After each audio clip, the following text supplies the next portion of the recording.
No exactamente.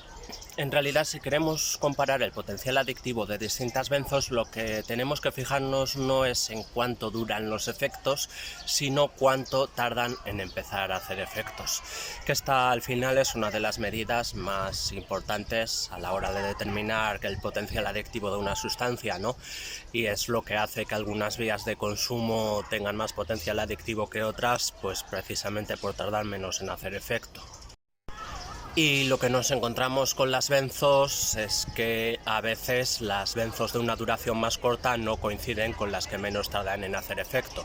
Por ejemplo, el diazepam es una de las que tiene una vida media más larga, de las que más tarda en eliminarse, pero sin embargo es una de las que menos tarda en hacer efecto.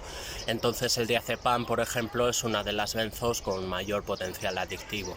Por eso, de cara a comparar, lo que habría que fijarse es en cuánto tardan en empezar a hacer efecto. Bueno, es normal que los estimulantes aceleren todo el metabolismo, incluido el sistema digestivo, así que la parte de después de consumirlo pues es bastante normal. Es un poco menos frecuente, igual que se haya acabado creando tal asociación entre el consumo y las ganas de ir al baño que con solo pensarlo ya te entren un poco las ganas, ¿no? Pero bueno, tampoco es un mecanismo especialmente raro, o sea, quiero decir, desde la psicología pues se entiende bien por qué puede pasar eso, aunque estadísticamente no le pase a la mayoría de gente que consume. Si llegara a ser muy molesto, pues yo creo que la solución sería tirar de loperamida, ¿por qué no?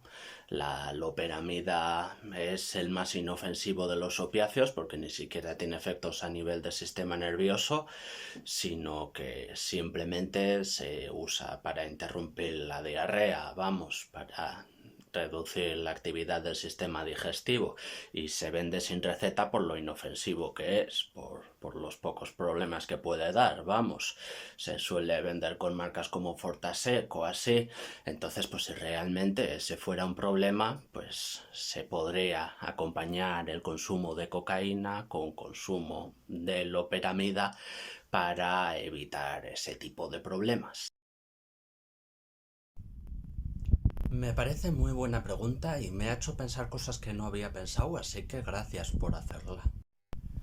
Las drogas estimulantes más típicas a la hora de quitar las ganas de orinar son la anfetamina y sus derivados, porque bueno, aparte de la posible contracción muscular en la zona, pues lo que hacen es estimular la hormona ADH, la hormona antidiurética, y por tanto pues tienen un efecto muy claro sobre el cerebro a la hora de quitar las ganas de orinar, lo que por cierto las hace un poco peligrosas pues de cara a factores como la deshidratación y tal. Con esas cosas hay que tener cuidado.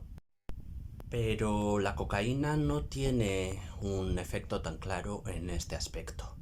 Hay un estudio que propone que la cocaína también estimula la producción de la hormona ADH, pero de momento es solo una propuesta y no se ha conseguido demostrar, mientras que en el caso de la anfetamina y sus derivados pues sí está bastante claro.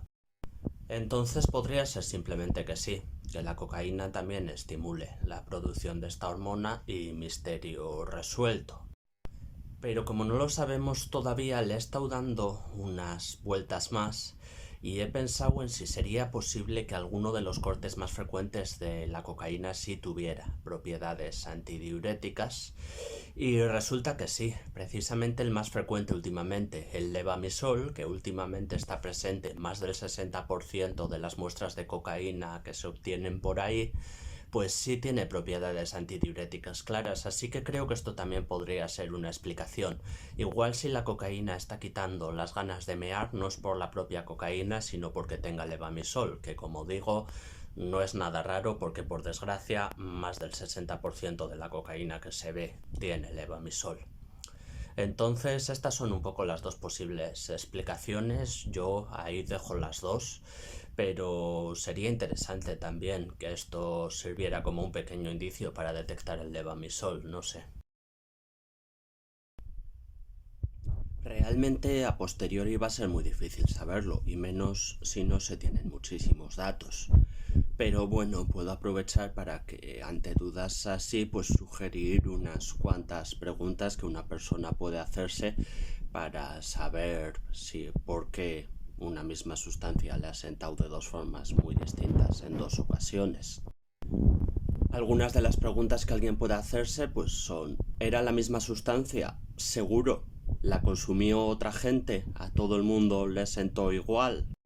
¿Se habían tomado otras cosas que puedan interferir, incluso igual cosas en las que no se suele reparar porque son muy cotidianas, como fumarse un porro o beber alcohol aunque fueran cantidades pequeñas, o tomar cafeína aunque fueran cantidades pequeñas? El estado físico era el mismo, porque no es lo mismo tomar una sustancia habiendo dormido 8 horas la noche anterior que habiendo dormido 3 horas la noche anterior. La temperatura era la misma, porque no es lo mismo tomar algo cuando hace 10 grados que cuando hace 40. Todo ese tipo de cosas son algunas preguntas que se pueden hacer en esa situación, pero es que además pues es buen momento para recordar que estas preguntas también es conveniente hacérselas en todo momento, si se decide consumir algo, ¿no? Esto está bien, yo creo, porque sirve como recordatorio de que hay muchos factores que influyen en cómo va a sentar una sustancia, qué efectos va a tener y qué peligros para la salud va a tener. Entonces, pues es importante recordar eso y tratar de controlar un poco esos factores en caso de que alguien decida consumir, para tratar de minimizar los daños y los peligros que puede tener el consumo. Pues no te puedo dar una respuesta exacta a esta pregunta porque no lo sé, pero lo que es peor es que no soy solo yo, es que nadie lo sabe. Por sus propiedades liposolubles, el THC permanece bastante tiempo en el cuerpo humano. Si el consumo es lo bastante alto, pueden llegar a ser semanas que sea detectable en tipos de test basados aproximadamente en este mecanismo.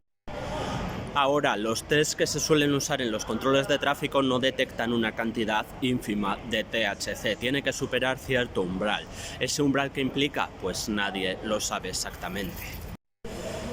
He visto a policías decir varias veces en entrevistas, así tanto en la tele como en periódicos, que el test está ajustado de tal forma que solo da positivo si se ha consumido unas horas antes, pero es mentira. Eso sí se puede asegurar que es mentira, porque hay suficiente evidencia de casos en los que ha dado positivo pasados varios días del consumo. Entonces la cifra exacta pues es un poco difícil de calcular, y en caso de que se pudiera calcular, que posiblemente ni siquiera se puede porque depende de la cantidad de consumo y tal, pero en caso de que se pudiera calcular tampoco parecen dispuestos a decirla, la verdad. No se les ve con ganas. Así que bueno, al menos pues es importante saber que existe este riesgo, que existe el riesgo de dar positivo incluso varios días después de haber consumido por última vez. La cocaína y cualquier otro estimulante, precisamente por eso, por ser estimulantes, pues lo que hacen es acelerar un poco el organismo, y además también dan la sensación de tener más energía y por tanto de tener menos hambre. Así que en ese sentido, cualquier sustancia estimulante, en mayor o menor medida, pues se puede notar cierto efecto a largo plazo de que se adelgace un poco o se engorde menos. Las anfetaminas, de hecho, pues tradicionalmente han sido recetadas como anorexígenos, han sido recetadas precisamente para adelgazar. Y bueno, pues en el caso de la cocaína efectivamente también hay bastante tradición, ¿no? Sobre todo entre modelos y así, personas de cierto estatus social pero que a la vez soportan mucha presión sobre su físico, pues tradicionalmente se ha usado la cocaína para adelgazar. Lo que de vistas a la salud, pues bueno, creo que esto no tengo ni que remarcarlo porque es obvio, pero con vistas a la salud pues es mala idea, porque claro, para poder tener este efecto se requiere un consumo continuado, sin descansos, un consumo de cantidades bastante grandes. Entonces, si alguien quisiese usar estimulantes con ese fin, pues le va a pasar factura a la salud, así que yo creo que es mala idea, la verdad. Hola. Pues la MDMA puede producir cierta hipoglucemia, pero normalmente en un grado bastante pequeño y seguramente no se vaya a notar mucho en ese sentido. Lo que sí se suele encontrar en la práctica médica, que supone cierto riesgo añadido de estas sustancias en personas que tienen diabetes respecto a personas que no tienen diabetes, pues tiene más que ver un poco realmente con los hábitos y con la posibilidad de liarse mucho con estas drogas y cambiar mucho los horarios y esas cosas. No sé si me explico. O sea, lo que normalmente se suele señalar como un peligro añadido, pues es más bien la posibilidad de que por consumir MDMA, pues no te entre hambre durante muchas horas y no comas en muchas horas, o luego tengas un efecto rebote, o si además se combina con la fiesta, pues produzca mayor deshidratación y tal. Entonces, pues los peligros añadidos van más bien un poco por ahí. O sea, en ese sentido, pues la recomendación, si alguien con diabetes quisiera consumir MDMA, que por supuesto lo mejor es que no lo haga, que no consuma MDMA, pero si no quisiera hacer caso a eso y quisiera consumir, pues lo suyo sería tratar de mantener un poco la normalidad dentro de lo que cabe en aspectos de sueño y en aspectos de comidas, ¿no? Procurar tener en cuenta esto, que no se te vaya a olvidar comer o que vayas a estar horas y horas bailando sin parar, porque podría empeorar respecto a una persona que no tenga diabetes, lógicamente. Para quien no tenga diabetes también es un peligro eso, ¿eh? La deshidratación o un golpe de calor producido por la MDMA, por supuesto, también es un peligro, pero claro, cuando tienes que mantener unos niveles de azúcar estables en la sangre, pues el peligro aumenta todavía un poquito más.